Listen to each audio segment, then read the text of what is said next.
Trigonometric identities. Our last lesson on trigonometry. Identities are true for all angles for which they are defined.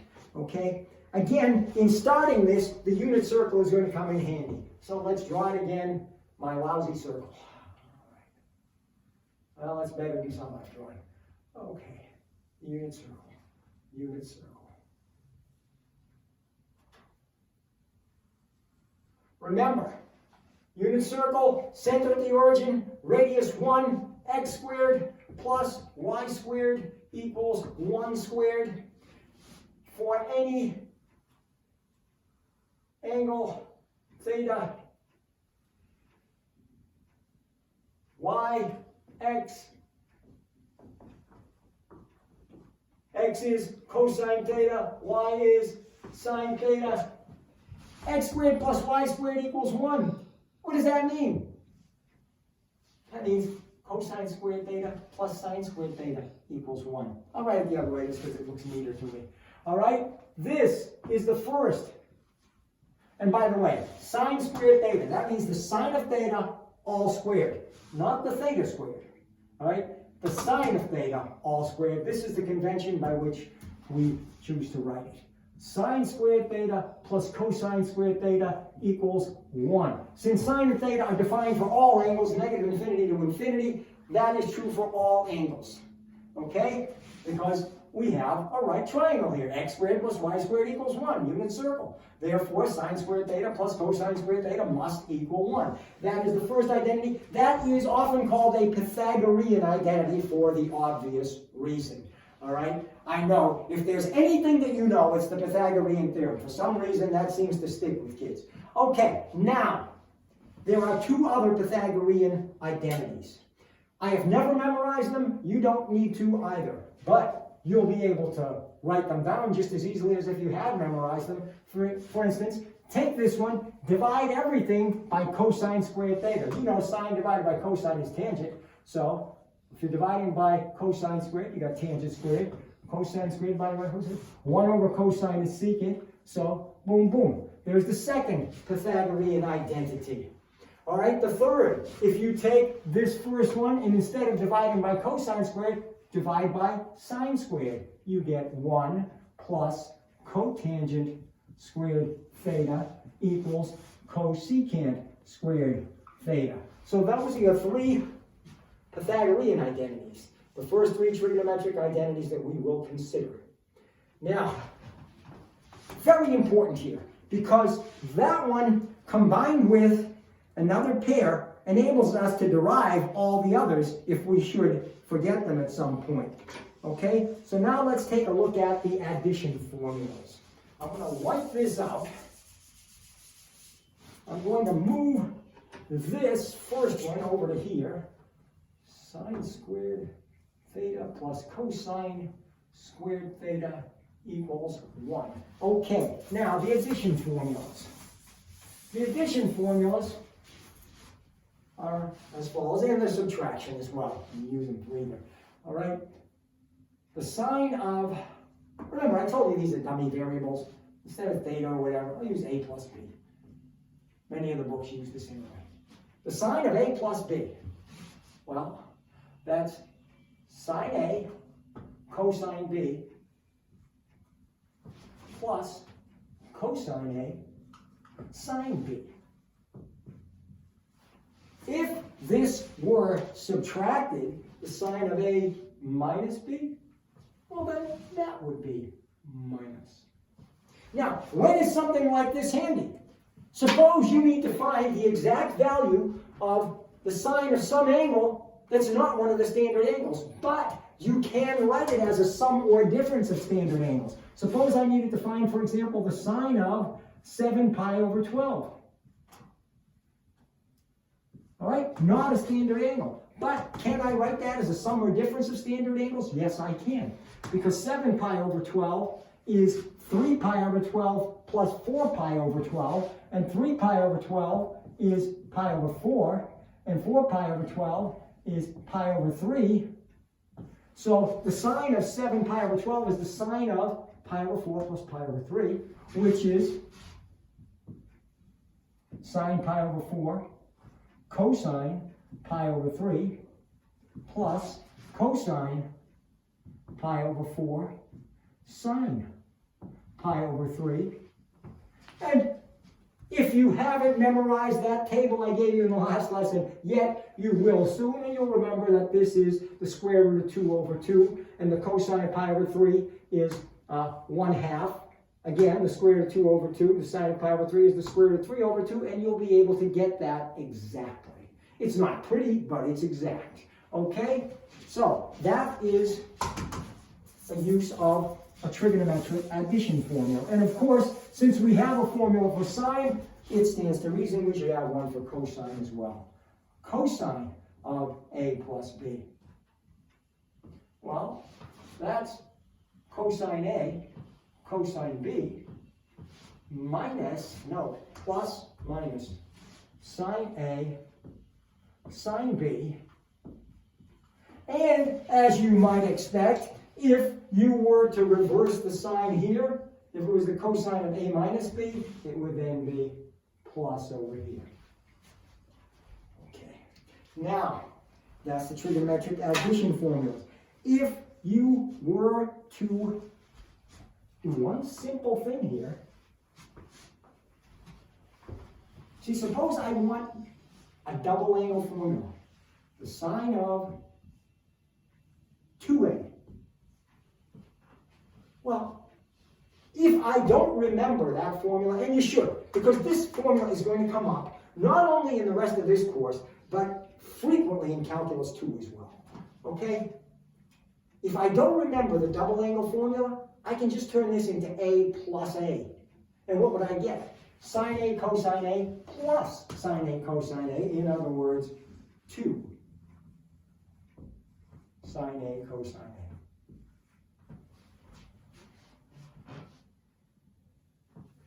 Now, how about the cosine double angle formula? Well, again, you should remember it's not that hard, but if you didn't, just consider it the cosine of A plus A. Cosine A cosine A minus sine A sine A. Ah, but in the words of Shakespeare, there's the rub. Because of this.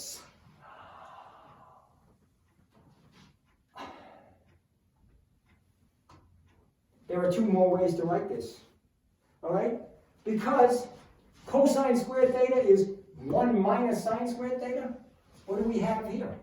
We have cosine 2A equals 1 minus sine squared A minus sine squared A. 1 minus 2 sine squared A.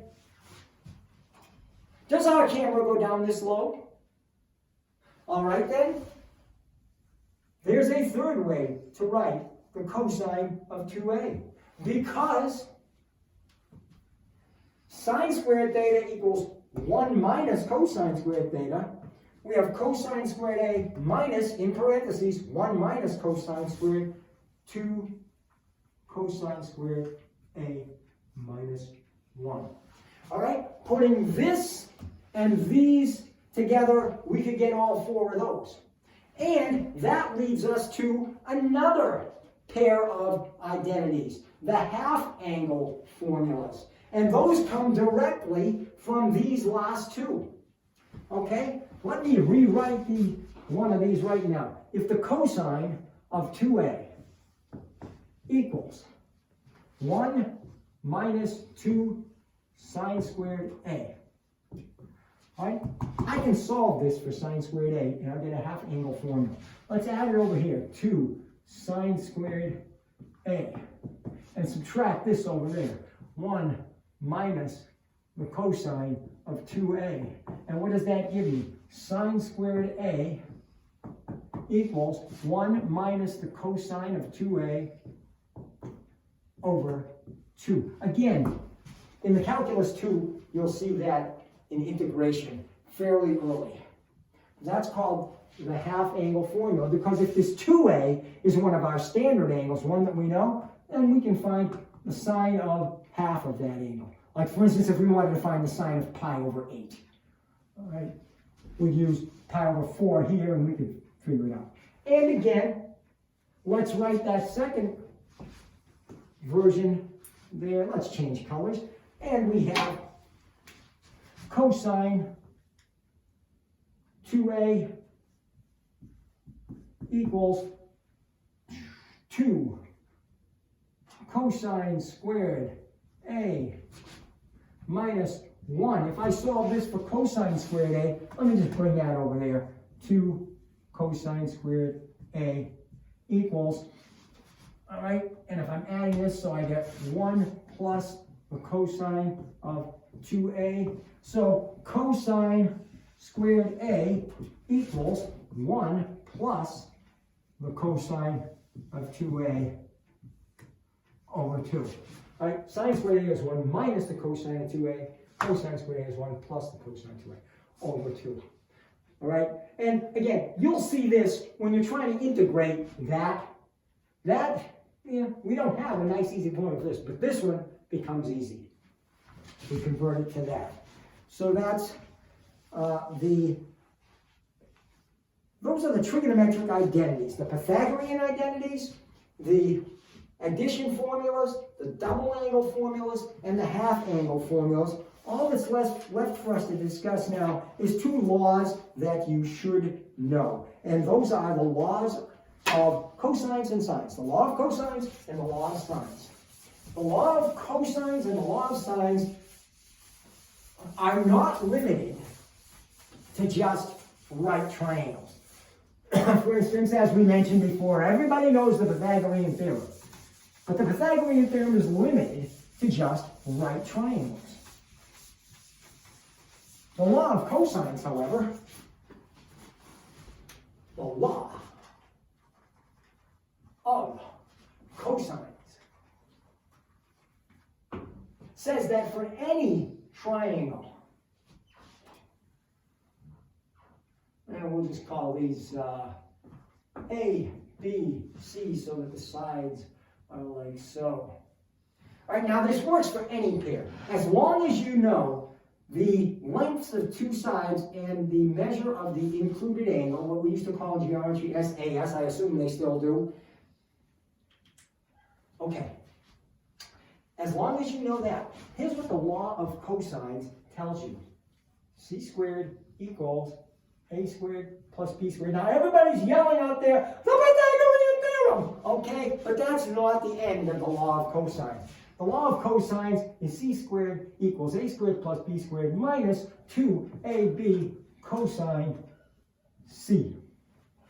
All right? If you know two sides and the included angle, and again, I could have written this as B squared equals A squared plus C squared minus 2AC cosine B, etc. It doesn't matter which sides. If you know two sides and the included angle, you can find the third side for any triangle. Where does the Pythagorean theorem fit in? If the angle C happens to be a right angle, as we've already seen, the cosine of pi over 2 is 0, then this whole thing would drop out and you'd be left with just the Pythagorean theorem. So the Pythagorean theorem is, when you come right down to it, just one special case of the general law of cosines. Okay? Now, the law of sines.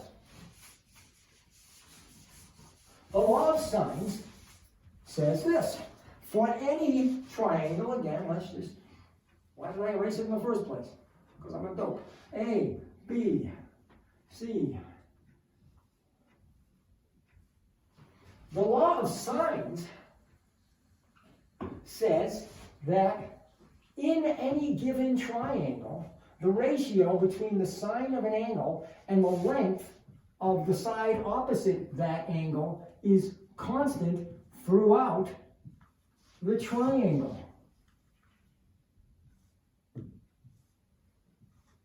And of course, this can be written the other way with the side lengths on top, too. So that says it's constant throughout. So if you knew,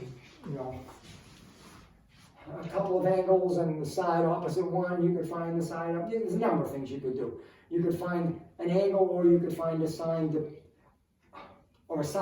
depending upon what information you got. You combine the two, the law of sines and the law of cosines, and you can solve triangles. That is, find all of the angle measures and side lengths if you're given the requisite information to start with. So that's law of sines and law of cosines.